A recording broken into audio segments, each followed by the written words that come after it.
So thank you everybody for joining us. I can see some of you, some of them I can't. And I think Stephanie explained the unmuting, right? I didn't. Okay. I didn't. So on the bottom left-hand screen, you should have a little microphone with a red line through it.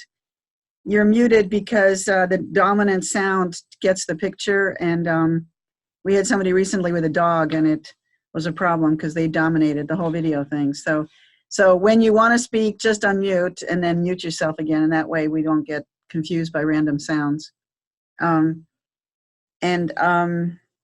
So thank you for coming. I think Stephanie's told us your agenda. Yeah. Okay. And so we're going to stick to it as best we can. And so at the beginning, we thought we would start with the WBI story, since that's what seems to be on a lot of people's minds. I've been getting a lot of phone calls and emails asking what's going on.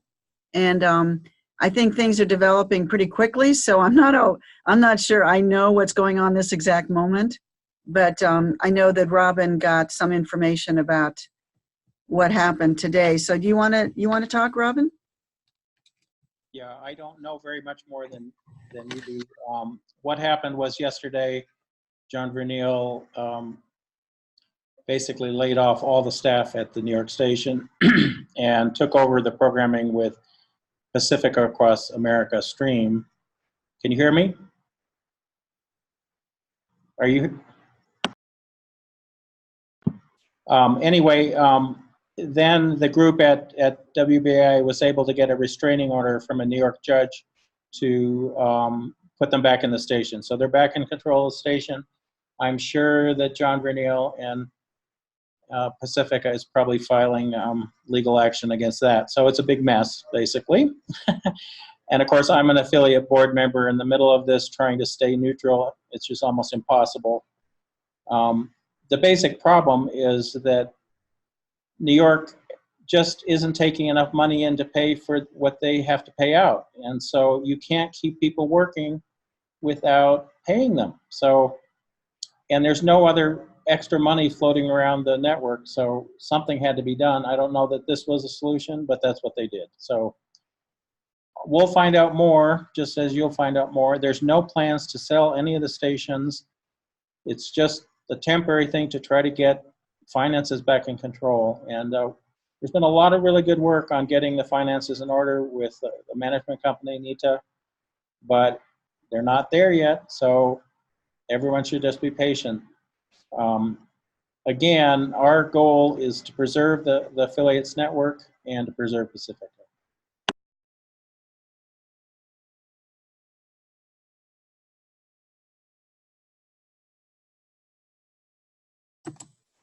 It was put out in the press that WBAI was going off the air, and that's not the case. It is still on the air, and they intend to stay on the air.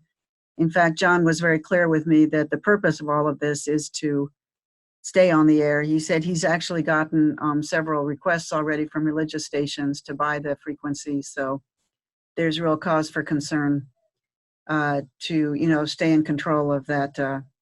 I don't know if you know, New York is kind of an unusual frequency. It's 99.5, which is crazy, valuable commercial property. So John apologizes profusely.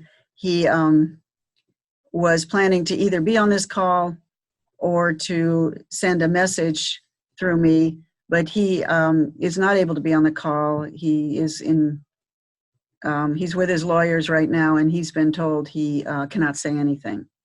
And so he apologizes profusely and says he will speak as soon as he can. But right now, he's being told not to say anything. So things have gotten pretty messy in New York. But I don't think anybody's going off the air. I think we're fighting now over who gets to control the air is more what's happening. So. And it is, it's cause for concern on our end because of the financial ramifications of it. John did this because, there's a problem with money. And having said that, the affiliate program is having a remarkably happy financial life. We have done well this year due to everybody that's on in this meeting and beyond. And I'm looking forward to a little bit later on the meeting. I'll introduce Ruth, our new business manager. And so in our world, things are really good. And so that's the positive part of this. The affiliate program did really well this year. Okay, that's 5 minutes. So now we have 5 minutes question and answer. Any questions? Okay, well, that was easy. Okay, this is going to be an easy meeting. This is what I love about affiliate meetings. Like, if this was a station meeting, everybody would now jump into the fight, right? But with affiliate meetings, everybody's like totally just ready to go back to work. It's really awesome. I just really like that. So, Robin, why don't you go ahead with a discussion about the Affiliate Association? Okay, can you hear me? Okay, I can. Okay. Well, basically, part of what led up to this was that a bylaws amendment was made, which would have eliminated affiliate representation on the national board. And there are other things about the bylaws amendment that I wasn't happy with, but the main thing we were concerned about is making sure affiliates stayed represented. So we talked to the attorney that wrote up that bylaws amendment, and they said they were open to having affiliates on the board, but we had to have a legal entity excuse me, to represent them. So a week and a half ago, I incorporated a New Mexico nonprofit, which we will get 501c3 status from the IRS as well, with 5 board members so that we can hold elections to elect a representative on the Pacifica board. Now, that wouldn't happen under the current bylaws, but they were very likely, this particular bylaws amendment got derailed. It will likely come back next year and many other possible bylaws amendments. And it is really critical that the affiliates stay represented. So this board with Steve Pierce from Troy, Joan Ross from Detroit, Joseph Orensko from the Hoopa Reservation in Northern California, and likely a representative, I'm not able to say her name, Ingrid from San Antonio, part of a larger Hispanic organization, will lead this board to facilitate voting for a representative. So we're working on the bylaws, and it's really important that we get all the affiliates to join this board, this organization, so that we can show that we represent them. And all it will take is having your board of directors designate someone to be able to vote. Now, we don't plan any dues, we don't plan a lot of meetings, but it's really important to protect the affiliates program. Seth, Ursula's former bookkeeper, did a survey, and based on that survey, which we got very good response rate from, we think that there are over 2 million listeners to the affiliates, and possibly as much as 80 million are reached by their signal. So the affiliates are equally or more important than the 5 stations, and we need to keep this progressive network alive and working. So that's my goal being on the board now, and that's the goal of this new organization. So happy to answer any questions. Can you hear me? Yeah. Joseph, do you have anything you can say? Joseph Orozco is also on this call. He just doesn't show up visually. Joseph, can you add anything? Can you? Oh, okay. I think I unmuted myself. You did, yes. Okay. Do I have anything to add? I'm just curious and eager to help out how I can. I was presented this opportunity, and I'll see what how it comes out. Yeah, I'm just in a waiting mode here, listening. Also, we did meet with a number of affiliates at Grassroots Radio. I was in Rochester this weekend, and there was very positive response to forming the organization.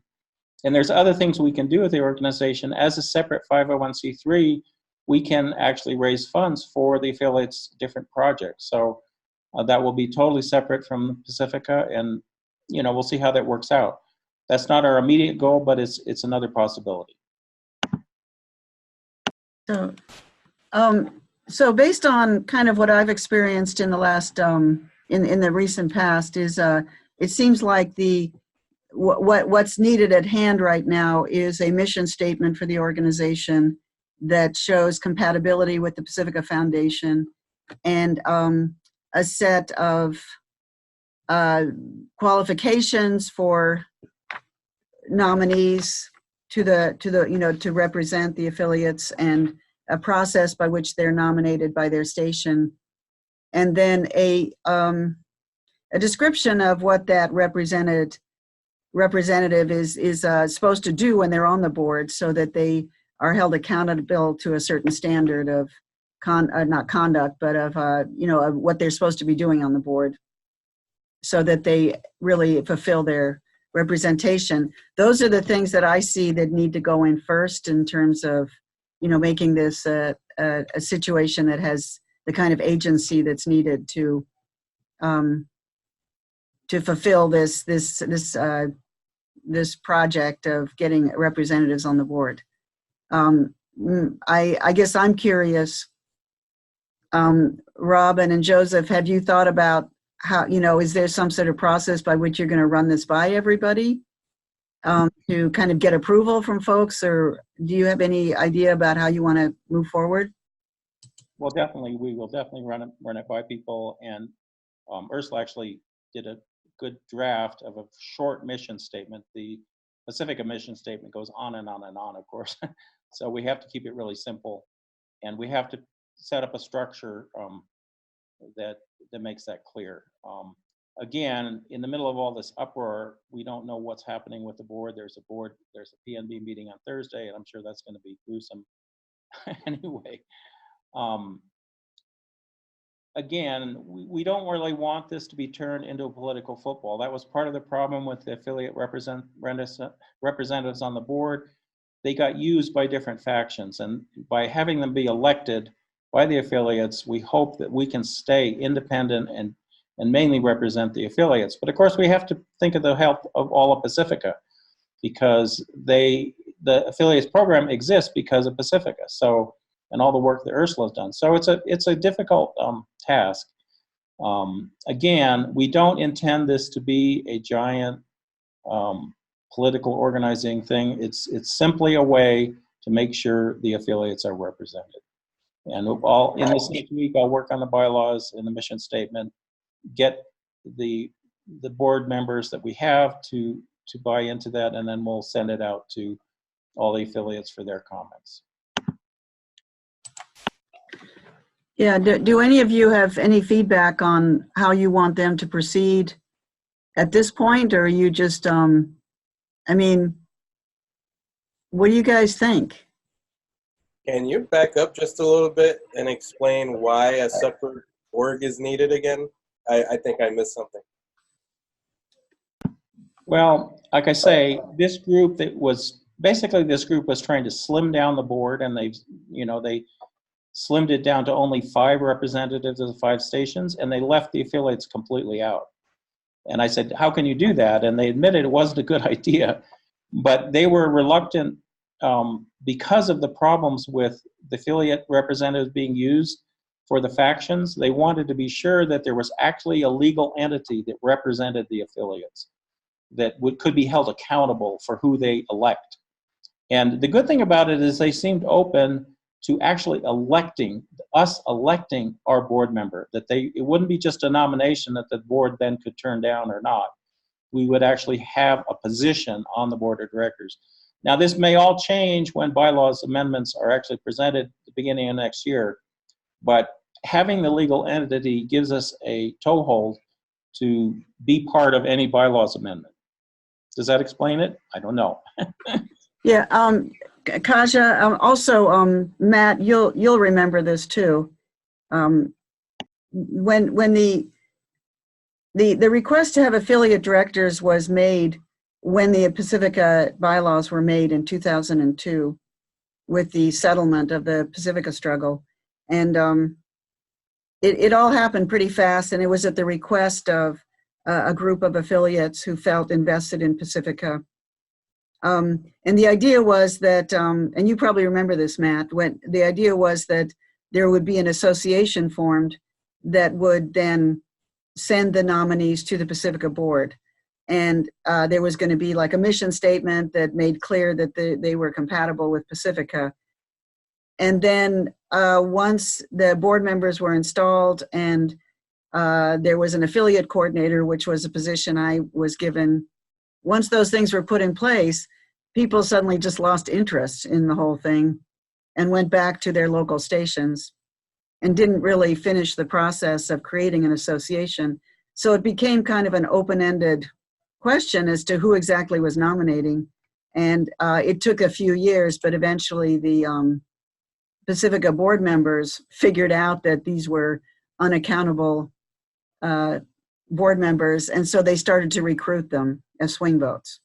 And so then they became kind of seen as political footballs. And Robin has really been the first affiliate director who stepped out of that whole, treadmill and actually, focused on the affiliate program and we made great strides because of it. And now we're an independent business unit, and we're able to actually run it like a real operation. And so it's kind of a moment of great opportunity that we have a board member who actually is taking the trouble to finish what really started, 18 years ago. So it's really about having the agency to nominate somebody because the Pacifica board members, understandably don't want some unaccountable person sitting on the board, because their board members are accountable to station boards. And this person never has been accountable to anybody, really, because the affiliate network is not an organization. It's a group of unrelated organizations. So anyway, we should move on, right? Yep. Okay. All right. Unless there's any other questions, I'll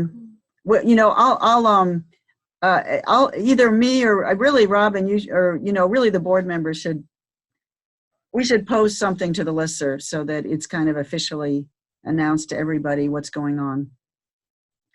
One suggestion I would make, just to maybe throw out an idea, is if you're going to do that type of structure with a separate organization, maybe have it where the affiliates actually become a member of that organization or something like that.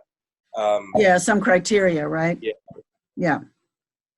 Yeah, definitely. You'll have to do something to show you're a member. As I say, having your board appoint a person. It won't be automatic. Just because you're affiliate won't make you automatically. You're going to have to actually step forward and say, I want to be part of that organization. Yeah, I think the Pacifica board is going to want to see numbers. They're going to want to see a significant number of people, buying into it before they really take it seriously. I think that's my, yeah. Otis, you have your hand up? You have to unmute yourself.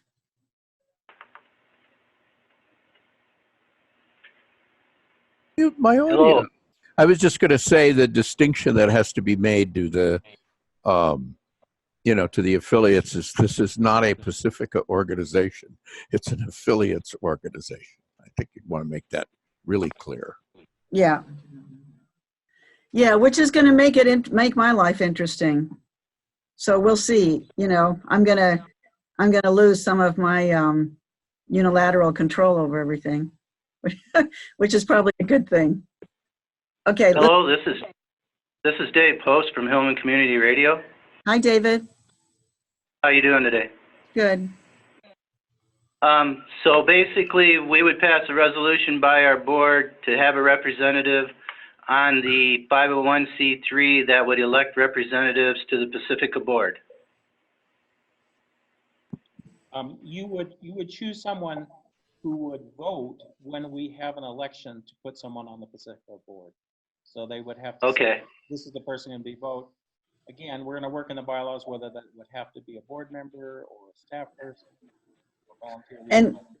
And you would have to buy into the mission of the organization. Now, a distinction that I think needs to be really clearly made is that it doesn't mean your organization has to buy into the Pacifica mission, but it means that that representative does, because they're sitting on the Pacifica board. That was kind of a sticking point the first time around. We're not looking to change anybody's mission as an organization, for sure. Well, you're not actually sitting on the board. They're just going to be a voting member for the purpose of these elections. That's all. Right, but by voting, they have to say that they're supporting that mission. Yeah. Yeah. Okay. Any other questions? All right. Okay, so I wanted to introduce three people because they've joined the team, and we have a really, really nice team here in Iowa that I'm just delighted to introduce you to. So first, I'm going to have Stephanie Schubert say something. Stephanie is my new administrative assistant and Operations coordinator. operations Thank you. coordinator, sorry. And assistant and whatever you need. Yeah, I'll be working with the Sprouts show and working on the newsletter and stuff for the website. I'll be uploading this discussion when we're done. And it's been pretty, I've been here about a month now, and I recognize some of you from the meeting, the conference, grassroots conference, and that's exciting to actually meet you in person, and I look forward to meeting the rest of you also. I've been here about a month now, and it was kind of neat how it happened. I was volunteering here at KHOI with Ursula for a bit while I was working on my journalism degree, and then when I finished, she was looking for someone and I was looking for someone, so I'm excited to be here and just meeting everybody at the conference and seeing the passion that everyone has and dedication has been really inspiring, so I feel really lucky to be here. So thank you, and I'll pass it on to the next person that we have. Okay, so Ruth Wiedemeyer is going to be in the hot seat next, and she's our new business manager. Seth, our really wonderful business manager, he graduated from Iowa State University, and his goal in life is to be director of the IRS. God bless him. He'll get there. And so he embarked on whatever career path he thinks is necessary to get to the IRS. So, but he left the seat open, and so Ruth has come in, and I'm real excited. Ruth has been the treasurer for KHOI, and used to run the business across the street from here, and so I'm real excited that she's taking over. Yes, I'm Ruth Wiedemeyer. I live in Ames, Iowa as well, home of the multicultural crosswalk.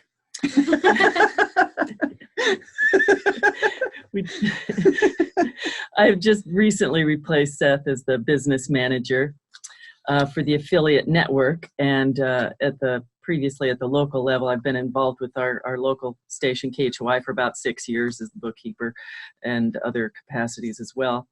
As business manager for the affiliate network, I'll be handling annual affiliate agreements, sending the invoices for those, and updating your account payments. Everyone should have received their contract for the 2019-2020 fiscal year. So if you haven't, please contact me at the regular bookkeeper email. I've kept the same email that Seth was using. And let's see. Mm-hmm. Oh. Well, while she's looking at her notes, the thing that we spend the most time on in the office is hunting down contracts, which is much harder than getting people to pay. So this is the thing. The less time we spend on hunting down contracts from you, the more time we have to spend on services to you. So if you haven't sent your contract in, please do. That was what I was going gonna to say get to next. next, as a friendly reminder, of course, to sign and return those contracts to us, return to Ursula, which she will then send them on to me. Thank you. And one more thing. Please note the address to remit your payments for is to the Pacifica office in LA, not the one in Berkeley, which is the correct address is on your contract and your invoices. So please do that, and remember to fill out the last page of that contract if you haven't already, just to update our records with your contact person, etc. Thank you very much. Okay. Yeah, that address in Los Angeles is our bank account. The office in Berkeley has been dissolved. It's being rented out. And so if you send it to Berkeley, it's really dicey. It's hard to say where it'll go. Thanks. Okay. Okay, and now I'd like to introduce Lily Bolke. She is the producer of 2020 Talks, which is our election show. It's, as you all know, it's turning into a very interesting election year, somewhat worrisome election year. But Lily has started the show with us about a month and a half ago, about 6 weeks ago. Yes, it's week 7. Week 7, and is growing in leaps and bounds. She works here out of KHOI in Ames because right now Iowa is where the action is. And we're hoping to keep the show going throughout the election year. We'll do our best to do that. So I wanted to introduce Lily. And Lily, why don't you describe a little bit who you are and what you're doing? Sure, yeah. So I'm Lily Bolke. I started here at KHOI and with Pacifica at the beginning of August. And then at the end of August, we started putting out 2020 Talks. So it's a daily 3-minute newscast about the election with a focus on sort of the Iowa caucuses, since that's really, we're in that season right now, and a lot of attention by the candidates has been devoted to Iowa lately. So it's been really interesting. It's really great to be able to, actually go to these, small events where candidates are sort of, interacting with people. And it's honestly surprising how, few people are sometimes at these events, how much access people actually have to the candidates here in Iowa. I'm originally from Boston, and that's sort of something that I never would have seen at home. What did you do yesterday? For the show today? No, yesterday. Go to the... Oh, yeah. Yesterday, Kamala Harris, one of the Democratic candidates, was at the cafe right around the corner talking to Moms Demand Action, the Common Sense Gun Safety group. And there are more people there for people like Kamala Harris and some others of the frontrunners. But, even the cafe itself wasn't even full. And so people were really, anybody who wanted to talk to her was able to do that. So it's really cool. So I've just been trying to cover that. And then also a lot of the issues that people here are really interested in and care a lot about. So, things like climate change and gun safety and money and, the trade and things that impact farmers, so all that kind of stuff.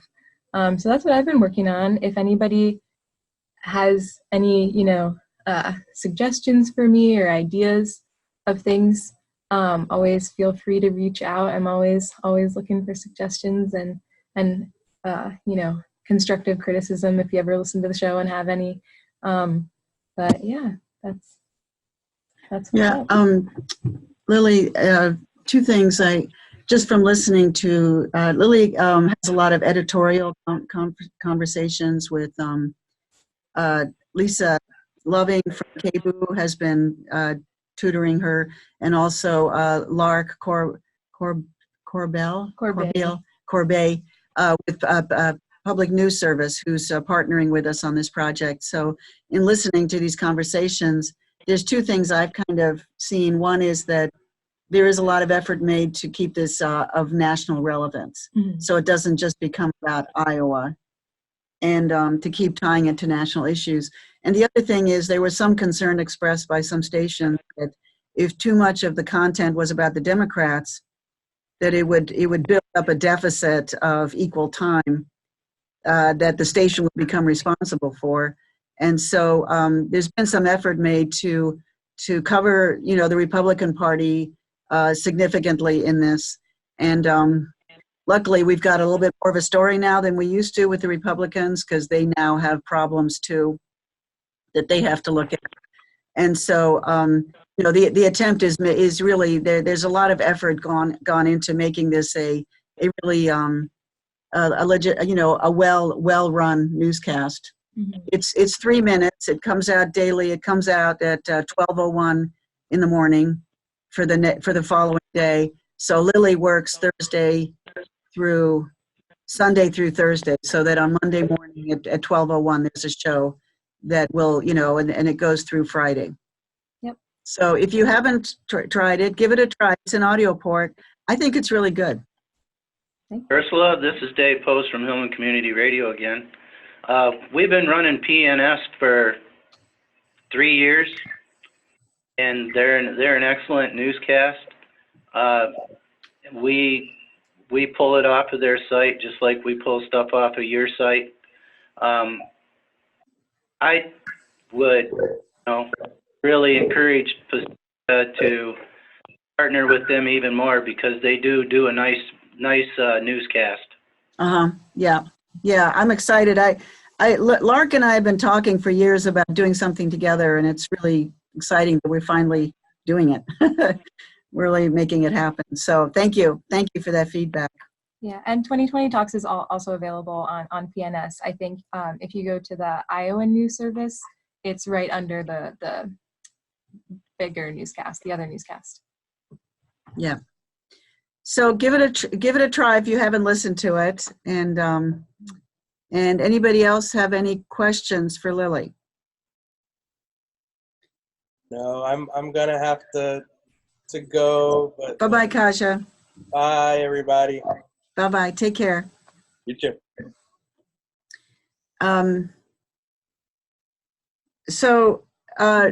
Okay, thank you, Lily. Thank you guys. Okay, so the other thing I really wanted to communicate with you, you know, well, you know, at the Grassroots Radio Conference, Steve Pierce and Brenda Miller, his partner, gave a really interesting presentation about how they put together a daily newscast. I think I wouldn't call it exactly a newscast. It's like a news service, or it's like what would you call it, Robin? It's like a community issues program more. Yeah, I think it mainly consists of interviews that are done by many different people. Yeah. I think the really innovative thing is they really tried to lower the entry point to make it as easy as possible for someone to come on the air. They would just be 10-minute segments. They have to prepare a certain number of questions. They can be involved in the editing, but they don't have to be involved in the editing. And what has happened with them is it's brought in lots of community that they didn't realize were so interested in it. Once people found out that they could actually say what they wanted and get it on the air, it really helps. And they have all kinds of different groups, issues, and it's somewhat like what we do, except that we usually handle all the editing. We just let groups come in and do a piece. Just this morning, we had Community Against Violence came in and talked about their programs. We have all different kinds of groups that come in and tell us. And we have longer segments, but the 10 minutes is a good way to make sure that you have more people coming on. And I was impressed by it, yeah. They've kind of made a science out of it. And so I asked them whether they would host the roundtable next month to describe here how they do it. And they said they would do that. So I think next month that's what we'll do. And it's kind of a good template too, because I think it would be interesting to try it on a national scope, although that's a little bit more complicated. But it's interesting to look at the template. And so that's what we'll do next month. And then also at the affiliate meeting, Vanessa from WPPM in Philadelphia, WPPM? I think I had that right. Anyway, she really wanted to figure out some way to do some sort of campaign across the network about one particular issue. And it wasn't clear to me whether she was talking about a lot of affiliates combining programming, or whether they were just talking about, a week of everybody doing concerted programming about one topic in their area, kind of like the climate action that happened recently. She just wanted to try kind of using the power of a network to get to get some issue looked at in the country. So I said, great, like come up with a proposal. And so I think the month after next, she'll come with that to the next meeting. And so I just wanted to give those previews of what we're looking at. If any of you on this call have something that you would like to host, please let me know. This is, we're kind of dominating today's meeting with Pacifica news, because I just felt there was a bunch of stuff that you guys, I want you to see and know. But I'd like to go back to, topics instead in the future, and have this meeting hosted by other people. So in the remaining time, Otis, I'd like to, together with you, to introduce the podcast site that we're working on. About a year ago, we started looking into the idea of building a Pacifica community radio branded podcast site, and also a way for affiliates to enter into podcasting a little bit easier, and in a little bit easier way. And there's some selfishness in here, because we've been trying here at KHOI to figure out how to do this. And we first tried it with Pinecast, but it just really wasn't a good direction to go. And during the time that we were kind of trying to struggle that out, Otis made some changes with servers and the capacity of Pacifica. And so at this point, we asked him if he would take this over, because as you know, we already basically have podcast technology with AudioPort and with the archive software. So now Otis is working together with somebody from Ohio, right, Otis? From Rob Ebright, yes. Yeah, and he tells me that Christmas time is when we should be able to launch this. Yeah, if not before. If not before. So the idea... We'd probably launch it, in a sort of a test mode, just to get feedback from people, because we'll expect feedback for how it gets used and, the way it works. So using KHOI as an example, using my own self-interest here, essentially we have certain producers that have shows that want to podcast. We also have some people associated with KHOI that don't want radio shows, but want to do podcasts. And so we want to have something that appears on our website that is a podcast. I never know what to call it, a podcast site where these podcasts show up. And that's also linked to, makes it possible for us to have these podcasts also sent to Stitcher and Google Play and all the big libraries.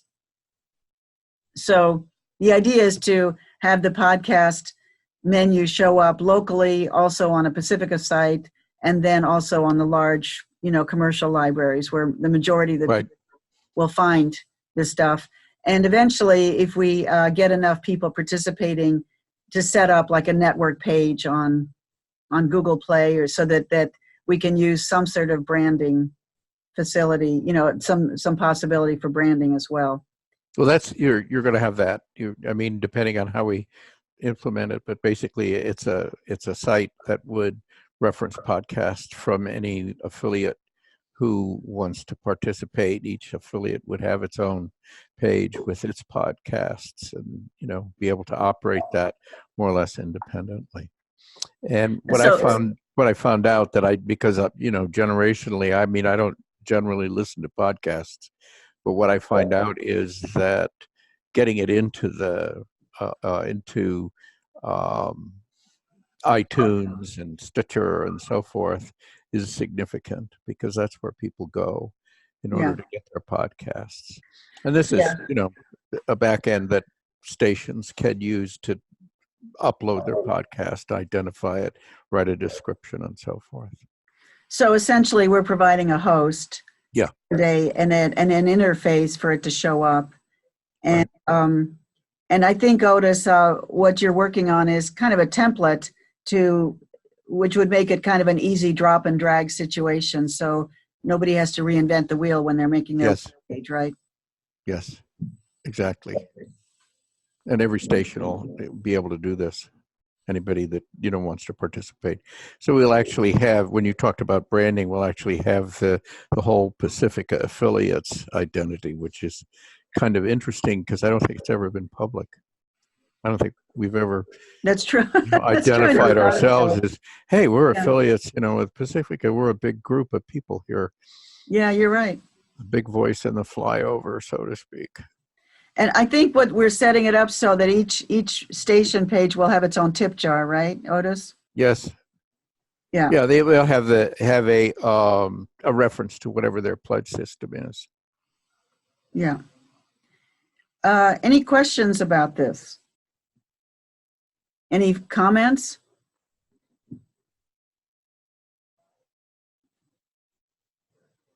Man, this sure is not a Pacifica meeting.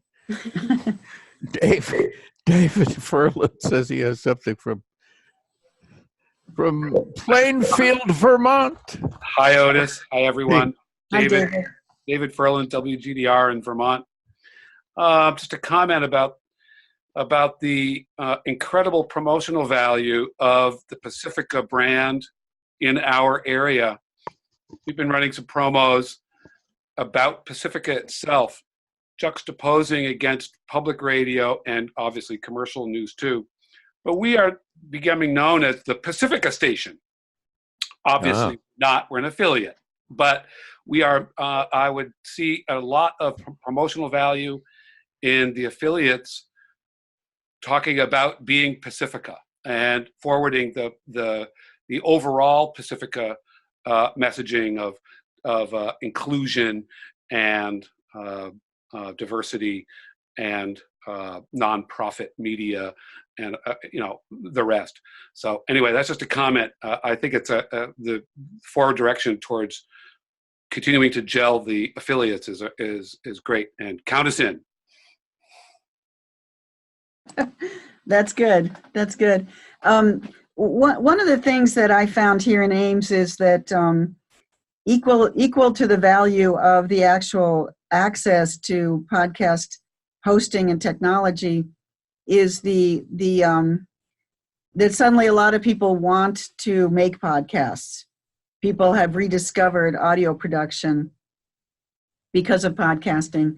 And so in our considerably conservative community, the ability for us to offer training in audio production is almost as valuable as the actual programs we put on the air. So it's something to keep in mind. We actually ended up becoming the audio production training class for credit for Iowa State University because they don't teach it anymore, which if any of you know of radio history, should outrage you at this very moment, because Iowa State had one of the first radio stations in the country. But they don't teach audio production anymore, so they use us now as a training facility for students that want to take audio production. So there are some opportunities in training people to make podcasts that don't necessarily relate to being an on-air radio host. And so we've kind of put together a curriculum. I'm happy to share it with you. So kind of what I'm trying to say in a roundabout way is that, along with the hosting service, we certainly, I think want to also provide kind of as a clearinghouse for training, curriculum, and collecting other people's curriculum, and just kind of, so that not everybody has to reinvent the wheel if they want to teach podcast production as a way of, community outreach, or even as an enterprise. When we do it, we try to make payment for the teacher, and then $1,000 on top of that for the station for studio services. So we get about $1,000, $1,500 every time we do it, which isn't a lot, but it's something. And at the GRC, one of the producers from WXIR in Rochester, he did a really good presentation. I was supposed to do it with him, but I didn't show up. I missed it. But I came in at the end, and they have something they called an audio production petting zoo, where they have like an afternoon where people can come in and touch audio equipment. And it's very sweet. And I'm going to ask him if I could have his PowerPoint presentation, because they just had they had great language for kind of making this type of thing accessible to the public. So that kind of comes with it too. It's a new generation of people that want to do audio production, also that may not want to do weekly shows, but want to do something once in a while, and they feel that when they podcast they can do that. So just kind of continuing the training tradition as well as the broadcast tradition of community radio. And hopefully new sources of revenue. And that's something I think we can look at once we actually have it up and running. It'd be nice to get a sponsor bank for Pacifica Network that we could share. I don't know how much money there is in this, but it would be interesting to find out.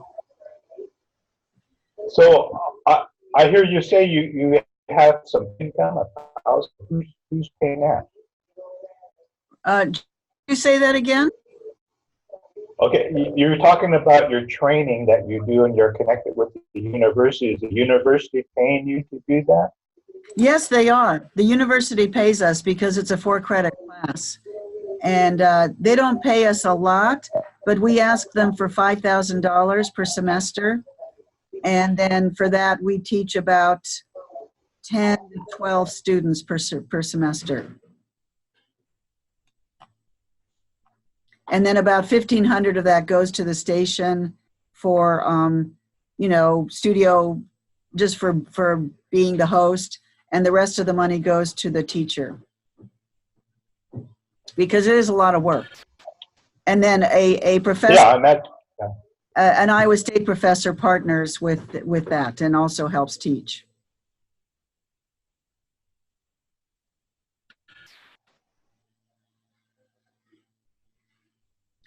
Okay.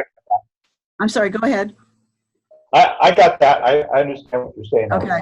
We also, our next group is the Chamber of Commerce wants to be trained because they want to make podcasts. The library wants to make podcasts.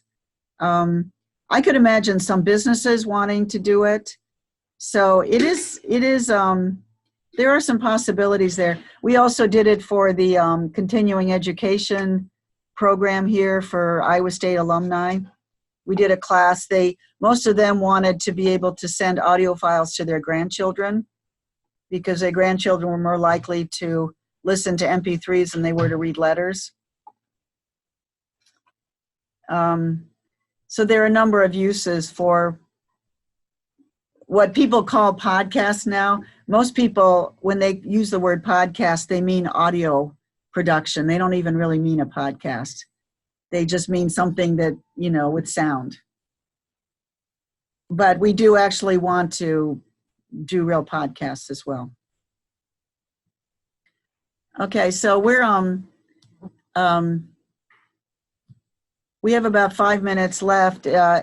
So I'm going to kind of open up anything else we should be discussing. I was wondering if we should just go through the comments. Okay, great. Good Uh, idea.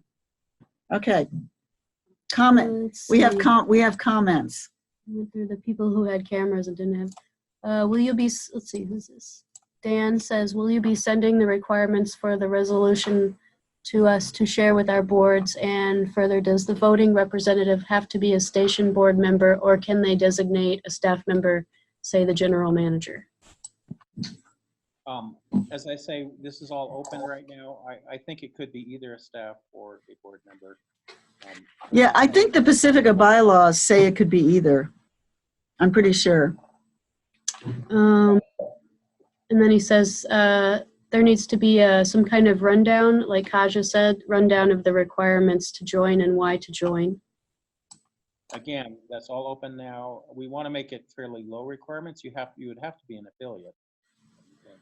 Okay.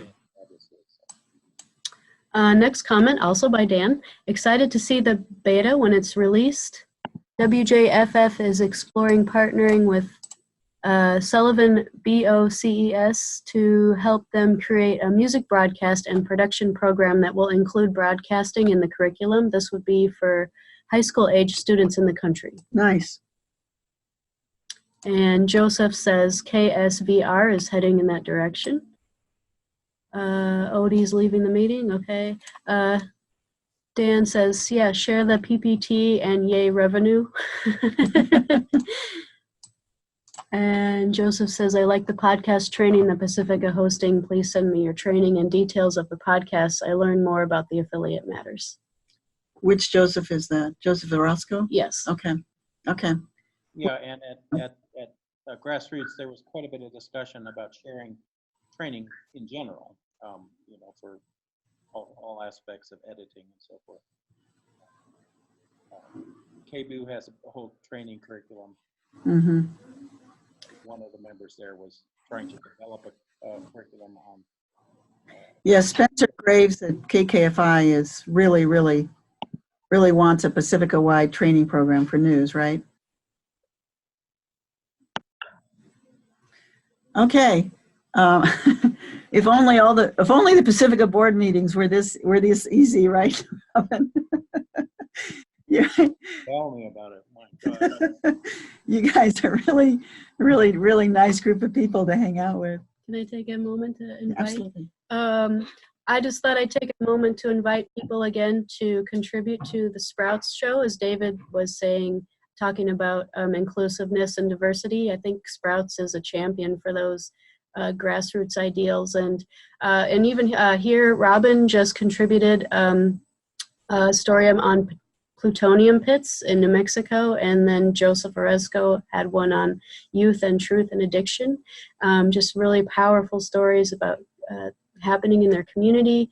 And if anyone else has a story that speaks to you or involves your community that you want to share, please let us know, and we'd love to put it on Sprouts. Okay, so we'll take a moment to show off KHOI's broadcast studio to fun. So here's our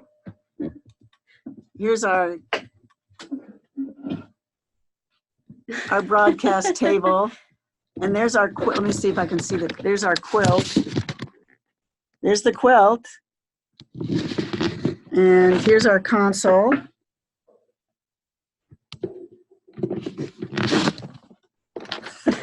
So that made a lot of sense, right? Nice. Okay, thank you very much for joining us. Any last words? Okay, thank you for joining us. Really appreciate it. It's good to see you. Bye. Bye-bye.